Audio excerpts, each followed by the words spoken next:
думан рамазан алақандағы ойық. Ата, сіздің қолыңызды жаудың оғы тесіп кеткен бе? Томпақ бет тәмпіш мұрын қара баланың сөзі дөңгелек жер үстелді жағалай жайғасып шай ішіп отырған қонақтарды елең еткізді. Жоқ балам, мен соғыста болған емеспін. Төрде отырған шүңірек көз қаба сақалды наурызбек қария қара баланың таңырқаған пішініне сүйсіне қарап басынан аялай сипады. Бұл менің қысқа ғұмырымда көзбен көрген бір таңғажайып оқиғадан қалған белгі еді. Есіме түссе, жаным түршігіп, қара қотырланған ескі жараның аузын тырнап ашқандай күй кешемін, деп ештеңе айтқысы келмеген сыңай танытып еді, шәй құйып отырған бәйбішесі: «Бала емес пе? Меселін қайтармасаңшы!» деген соң ғана Наурызбек ақсақал қозғалақтап қойып, қинала сөз бастады. Әке-шешеден ерте айырылып, қаршадайымнан жетімек атанып тағдырдың тауқыметін ерте тарттым. Күні бойы бір уыс талғажау үшін ала дорбамды мойныма асып алып, тіміскілене ауыл кезіп, түтін аңдитынмын. Есейе келе қайыр сұрауға намыстанып, басқаша өмір кешудің амалын таба алмай қиналып жүрген күндерімнің бірінде ауылға жалшы іздеген бір бай келе қалды.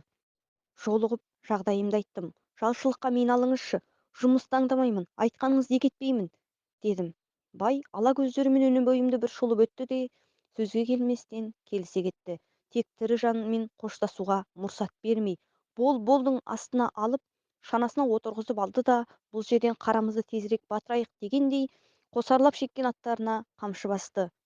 Жауар аттар күртілдек ақ қардың үстімен шананы бұйым құрлы көрмей ұштыртып келеді. Мезгіл тал түс, аспанда ақша бұлттар қаптап, төңірек күңгірт тарта бастаған. Жер дүние кебінге оранғандай әппақ. Ауылдан ұзап шыққаннан кейін бай: «Жігітім, баратын жеріміз алыс, өз-өзіңді қинамай жатып дем ала бер», деп тұла бойымды қасқыр ішікпен тұмшалап орап тастады. Ойымда ештеңе жоқ, денем жылынған соң маужырап ұйықтап кетіппін. Бір кезде өз-өзімнен шошынып оянып, көзімді ашып алғанда қалың тоғайдың ішімен жүріп келе жатқанымызды аңғардым. Ымырт үйіріліп, қас қарайыпты. Шананың алдыңғы жағында отырған бай ұзақ жүрістен болдыра бастаған аттарды сипап, қамшылап келеді екен. Тоғай іші жым-жырт. Есіңді жи дегендей, қоңыр кештің салқын самалы жүзімді аймалайды.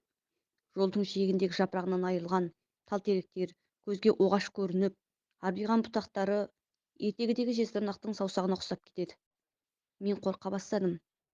Байдан қайда бара жатқанымызды сұрауға бата алмай, сұрықсыздау көрінген табиғатқа телміре қарап отыра бердім. Саржеліспен жүріп отырып, бір мезгілде тау ішіндегі алаңқайда жападан жалғыз орналасқан ағаш үйге ат басын тіредік. Атты доғарып шөпке қойдық та ішке ендік. Үйдің бөлмелері өте көп екен. Әрқайсысының есігіне жеке-жеке мысықтың басындай құлып салынған.